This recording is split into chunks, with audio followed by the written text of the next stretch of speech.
అరకోటు జడ అని చెప్పేసి అని ఓ చాలా పెద్ద మేధావి. నేను ఒక వీడియో చూసా అతనికి సంబంధించింది. ఈ సింగయ్య గురించి జగన్మోహన్ రెడ్డి పైన కేసు నమోదు చేయడం గురించి ప్రభుత్వం ఆయన పైన కేసు పెట్టింది, జగన్మోహన్ రెడ్డి కారు సీజ్ చేసింది.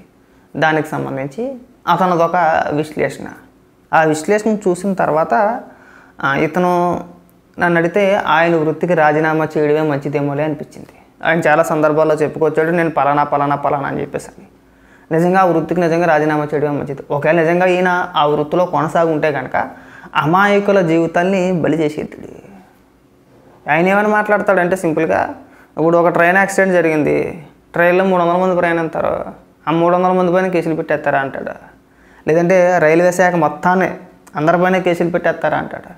లేకపోతే ఆ ట్రైన్ ఎక్కెత్తానికి కుటుంబ సభ్యులు, స్నేహితులు, బంధువులు వస్తారు కదా, వాళ్ళపైన కేసులు పెడతారా అని అడుగుతాడు. మీకు ఏమన్నా బుర్రను మాట్లాడుతున్నావా జడా, లేకపోతే బుర్ర లేకుండా మాట్లాడుతున్నావా? సరే, ఈ పీత బుర్రతో మీరు అంత ఉన్నతమైన స్థాయికి మీరు ఎలా వెళ్ళగలిగారండి? మాకు అర్థం కావట్లా, నిజంగా అర్థం కావట్లేదు. కళ్ళకు కట్టినట్టు క్లియర్గా కనబడుతుందా? దాన్ని మనం వక్రీకరించేయాలా? జగన్మోహన్ రెడ్డి పైన ఎందుకు కేసు పెట్టామని మాట్లాడతాం మనం. సరే, ఇది గుద్దేసి పారిపోవడం. మీకు చట్టాల గురించి తెలుసు, సెక్షన్ల గురించి తెలుసు, మేము మీకు చెప్పేట అంత రోజులు కాదు, గుర్తుపెట్టుకుని బాగా. అది హిట్ అండ్ రన్, అంటే గుద్దేసి వెళ్ళిపోయారు, పారిపోయారు. హిట్ అండ్ రన్లో సాధారణంగా ఏం జరుగుతాయండి? కారు నడిపిన వ్యక్తి, కారు ఓనరు, కారులో ఎంతమంది ప్రయాణిస్తే అంతమంది పైన చర్యలు తీసుకుంటారు. మొట్టమొదటిగా కారుని సీజ్ చేస్తారు.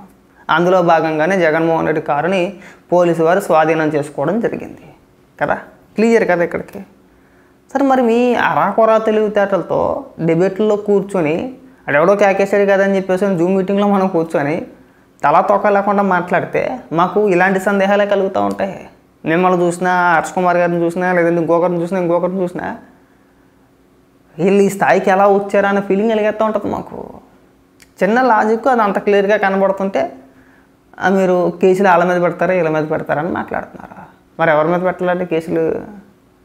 జగన్మోహన్ రెడ్డికి తెలియకపోతే వేరే జగన్మోహన్ రెడ్డికి తెలిసి మన కారు కింద ఒకడు పడ్డారో ఒకరు చనిపోయారని తెలిసి సైలెంట్గా అది బయటికి రాకుండా తన నాయకులు పంపించి ఒక 10 లక్షల రూపాయల ఆర్థిక సహాయం ఇచ్చేసి మీరు ఎక్కడా మాట్లాడకండి అని చెప్పేసి వాళ్ళ కుటుంబ సభ్యులతో చెప్పి బయటకు వచ్చారు. పోలీసు వారికి ఒక తప్పుడు సమాచారాన్ని ఇచ్చారు, పలానా కారు పలానా నెంబర్ అని చెప్పేసి అని. అంటే ఏంటి? డైవర్ట్ చేయడం కోసం, ఇది బయటికి రాకుండా ఉండడానికి వాళ్ళు చేసిన ప్రయత్నాలు అవన్నీ కూడా. మన అదృష్టం బాగుండే వీడియోలు బయటకు వచ్చినాయి. వీడియో బయటకు వచ్చిన తర్వాత సడన్గా మాట మార్చేసారు, ఏ వీడియో అన్నారు. నేను జగన్మోహన్ రెడ్డి అంతసేపు మాట్లాడాడు, ఎక్కడైనా ప్రస్తావించాడండి? జగన్మోహన్ రెడ్డి సాధారణంగా ఇలాంటి అంశాల్లో జగన్మోహన్ రెడ్డి ఎందుకు స్పందించలేదండి? కారు సీజ్ చేశారు కదా, అవన్నీ మనకు అవసరం లేదు. ఊరికే ఏదో మేధావులం. మనం ప్రవీణ్ పగడాల గారి విషయంలో భయంకరంగా గొడవలు నేను చేసుకున్నాం, అన్ని వీడియోలు కనబడుతున్నా సరే ఇక్కడ స్పష్టంగా తెలుస్తుంది. వాళ్ళు ఒక మాట మీద నిలబడకుండా 10 రకాలుగా 10 మాటలు మాట్లాడుతున్నారు.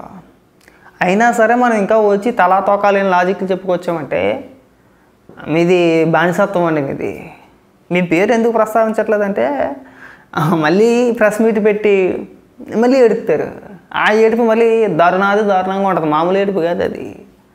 మీ పేరు ఉచ్చరించడానికి కూడా మాకు సిగ్గేస్తుంది నిజంగా. ఆల్మోస్ట్ అందరికీ అర్థమైపోయి ఉంటుంది. ఈ పనోడు మంగళగిరిలో పోటీ చేస్తే 416 ఓట్లు వచ్చినాయి. వంగలపూడి అనిత గారిని ఉద్దేశించి ఇష్టానుసారంగా మాట్లాడతాడు, ఆవిడని ఉద్దేశించి. సరే, ఆవిడ దళితురాలే కదా, మరి మనం మాట్లాడేటప్పుడు మనం కూడా హుందాగానే మాట్లాడాలి కదండి. మనం ఏది పడితే అది మాట్లాడకూడదు కదా. మీరు మీ మేధావులు ముసుగులు కొంతమంది మేధావులు ఉంటారు, వాళ్ళు ఈ బానిసత్వం చేసినంతసేపు రాష్ట్రం బాగుపడదండి. కనీసం మనం మాట్లాడేటప్పుడు కొన్ని సందర్భాల్లో మీరు రాజకీయ విమర్శలు ఎన్నైనా చేయొచ్చు, కానీ ఒక వ్యక్తి చనిపోయాడు, కనీసం ఆ కుటుంబానికి న్యాయం చేయాలి. జగన్మోహన్ రెడ్డి వాస్తవాలను కప్పిపుచ్చే ప్రయత్నంలో భాగంగా ఇలా చేసుకొచ్చాడని ప్రజలకు వివరించే ప్రయత్నం చేయకపోతే ఎందుకంటే మేము మేధావితనం అంత పెద్ద చదువులు చదువుకుని ఏం ఉపయోగం లేదు కదా. కవర్ చేయడానికి భజన చేయడానికన్నా ఉండాలండి. అతను దిక్కుమాల జర్నలిస్ట్ అనుకోండి, అతను బొమ్మరాంగ్ అంటాడా, దొరికేసాడా అంటాడు. ఏం దొరికేశారు? ఇప్పుడు జగన్మోహన్ రెడ్డి హైకోర్టుకి వెళ్ళాడు, హైకోర్టులో క్వాష్ చేశాడు, కేసు కొట్టేయండి అని చెప్పేసాను. ఎందుకు వేసాడు? అది రియల్ వీడియో కాకపోతే ఎందుకు వేసాడండి? క్వాష్ పిటిషన్ ఎందుకు వేసాడు? నేను ఎందుకు మాట్లాడలేదు అసలు? సో వాళ్ళు క్లియర్గా అంగీకరించారు, జగన్మోహన్ రెడ్డి క్లియర్గా అంగీకరించాడు. పోలీసు విచారణలో తేలింది కాబట్టి కారు సీజ్ చేశారు. అయితే జగన్మోహన్ రెడ్డి ఊరుకునే వ్యక్తి? జగన్మోహన్ రెడ్డి చిన్న దాన్ని చిలవల పలవలు చేసి ఎంత చాట చెప్తాడు. అలాంటిది తన కారుని సీజ్ చేస్తే జగన్మోహన్ రెడ్డి సైలెంట్గా అన్నీ మూసుకొని ఉంటాడా? మాట్లాడ్డా? ఈ పార్టీకి పెద్ద రచ్చరచ్చ చేసి అవస్థ చేద్దాడు. అది వాస్తవం కాబట్టి, అతని కారు కింద పడ్డాడు కాబట్టి అయినా సైలెంట్గా అన్నీ మూసుకొని నన్ను ఏదో తూతు మంత్రంగా క్యూఆర్ కోడ్ అన్నాడు, ఇంకోటి అన్నాడు పక్కకి జరిపేశాడు. ఇంకొక విషయం, మళ్ళీ దాని గురించి సపరేట్గా ఏం వీడియో చేస్తాం. మీరు తొందరపడి సోషల్ మీడియాలో వచ్చింది కదా, జగన్మోహన్ రెడ్డి చెప్పాడు కదా అని ఏది పడితే దాన్ని స్కాన్ చేయొద్దండి. అలాంటి క్యూఆర్ కోడ్లు చాలా వస్తాయి. ఈ మధ్యన సైబర్ నేరాలు పెరిగిపోయినాయి. మనం ఏది పడితే ఏ క్యూఆర్ కోడ్ని పడితే ఆ క్యూఆర్ కోడ్ని స్కాన్ చేసామంటే మన బ్యాంక్ ఖాతాల్లో ఉన్న డబ్బులు పోయే అవకాశాలు కూడా ఎక్కువ. ఎందుకంటే వీళ్ళతో కోలు కదా ముందు. ఒకవేళ జగన్మోహన్ రెడ్డికి ఆ ఉద్దేశం లేకపోయినా కానీ కింద ఉన్న క్యాలర్ అంతా కూడా 420 బ్యాచ్. ఆ క్యూఆర్ కోడ్ ముసుగులో వాళ్ళు ఎంతకన్నా తెగించవచ్చు.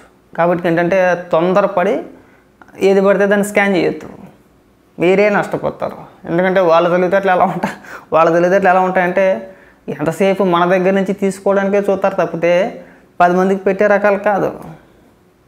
నిన్నంతా చూడండి, ఎవరు మాట్లాడినా సరే, రోజా మాట్లాడినా, విడుదల రజని మాట్లాడినా, ఇంకొంతమంది వ్యక్తులు మాట్లాడినా ఊరికి ఏ వీడియో అని చెప్పేసి అన్నారు. కానీ జగన్మోహన్ రెడ్డి కారు సీజ్ చేశారు కదా, మరి జగన్మోహన్ రెడ్డి ఎందుకు మాట్లాడలేదంటే దానికి సమాధానం ఎవరు కూడా చెప్పే ప్రయత్నాలు చేయరండి. ఇంకొక విచిత్రం చెప్తాను ఇక్కడ.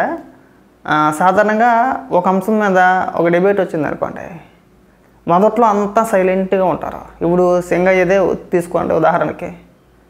వీడియో వచ్చిన తర్వాత ఒక 2 రోజుల వరకు ఎవరు కూడా స్పందించారు. ఎవరు కూడా పెద్ద ఈ మేధావులందరూ కూడా ఎవరు పెద్దగా మాట్లాడాల. మనమంతా అయ్యింది, ఆల్రెడీ పోలీస్ కేసు అయ్యింది, వెహికల్స్ ఇచ్చేసారు, అంతా సర్దుమణిగిన తర్వాత 4వ రోజు కానీ 5వ రోజు కానీ వీళ్ళు స్టార్ట్ చేస్తారు అది ఫేక్ అని చెప్పేసి. మనం ఆగిపోయిన తర్వాత వాళ్ళు స్టార్ట్ చేస్తారు. అదొక రకమైన స్ట్రాటజీ అన్నమాట. ముందు మాట్లాడరు. ఎందుకు మాట్లాడంటే ఇంకా ఎక్కువ డ్యామేజ్ జరుగుతుందేమో అని భయం. జగన్మోహన్ రెడ్డికి ఎక్కువ డ్యామేజ్ జరిగితే వీళ్ళకి నష్టం అన్నమాట. ఇప్పుడు అర్జెంటుగా అలాగా కప్పిపుచ్చుకోవాలి. అది కప్పిపుచ్చుకోవాలని మనం ఏం చేయాలి? మొదట్లో సైలెంట్గా ఉండాలి, మాట్లాడకూడదు. పైగా మళ్ళీ మనకు మేధావులు అని చెప్పేసి ముసుగులు. మళ్ళీ ఈ అరకోట మేధావులందరూ పరిపాలన గురించి మాట్లాడతారు. అబ్బో చాలా బ్రహ్మాండమైన నీతులు సూక్తులు చెప్పుకొస్తారో ఇలాంటి చిన్న లాజిక్లు పట్టుకొని వచ్చి జనాలను పెచ్చోలు చేసే ప్రయత్నాలు చేస్తారు. వద్దని వాస్తవాలు మాట్లాడితే బాగానే ఉంటుంది, కానీ మీరు జనాలను పెచ్చోలు చేయమాకండి. మీ గురించి తెలుసు, మీ విధి విధానాల గురించి తెలుసు, మన భజన కార్యక్రమాల గురించి అందరికీ తెలిసిందే, నేను ప్రత్యేకించి ఏం చెప్పవసరం లేదు. దయచేసి మా రిక్వెస్ట్ ఏంటంటే, ఒక సంఘటన జరిగింది, దాని గురించి మాట్లాడండి. మొత్తం అంతా వదిలేశారు. అసలు జగన్మోహన్ రెడ్డి పర్యటన దేనికండి? చాలా మాటలు మాట్లాడుకొచ్చారు కదా మీరు. భద్రత అన్నారు, సెక్యూరిటీ లేదన్నారు, వదిలేశారు అన్నారు, రకరకాలు మాట్లాడారు కదా. జగన్మోహన్ రెడ్డి పర్యటన దేనికోసం? మీటింగ్లో ఒక వ్యక్తి డబ్బులు పోగొట్టుకుంటే ఆ డబ్బు తిరిగి చెల్లించలేక ఆత్మహత్య చేసుకుంటే అతను పరామర్శించడానికి వెళ్ళాడు. అది కూడా ఇప్పుడు సంవత్సరం తర్వాత కదా. పోలీసు వారు కొన్ని ఆంక్షలతో జగన్మోహన్ రెడ్డికి పర్మిషన్ ఇచ్చారు. మీరు ఇన్ని వాహనాల్లో వెళ్ళాలి, ఇంతమంది వెళ్ళాలి అని చెప్పేసి అని. ఆ ఆంక్షలన్నింటినీ కూడా తొంగలో తొక్కి అంబటి రాంబాబు లాంటి వ్యక్తులు పోలీసు పెట్టిన బ్యారికేడ్లు ఏవైతే ఉన్నాయో వాటిని విసిరేసి వేలాది మంది కార్యకర్తలతో రోడ్డు షో చేశారు. వాస్తవానికి పోలీసు ఆంక్షల్ని పట్టించుకోలేదు కదా. పట్టించుకోకే కదా ఇంతవరకు వచ్చింది. పట్టించుకుంటే ఇన్ని సమస్యలు ఉండవు కదా. అంబటి రాంబాబు లాంటి వ్యక్తులు కంట్రోల్లో ఉంటే కనుక వాళ్ళ నాయకులు రెచ్చగొట్టకుండా కార్యకర్తలనే, రే బాబు మనకు పర్మిషన్ లేదు, జగన్మోహన్ రెడ్డి గారు నీటికి వెళ్ళి వచ్చేస్తారులే, మనం పోలీసు వారు ఆంక్షలు పెట్టారు, అది మన కోసమే, మన మంచి కోసం అని చెప్పేసి అనుకుంటే కనుక ఆ ప్రమాదం జరిగేది కాదు.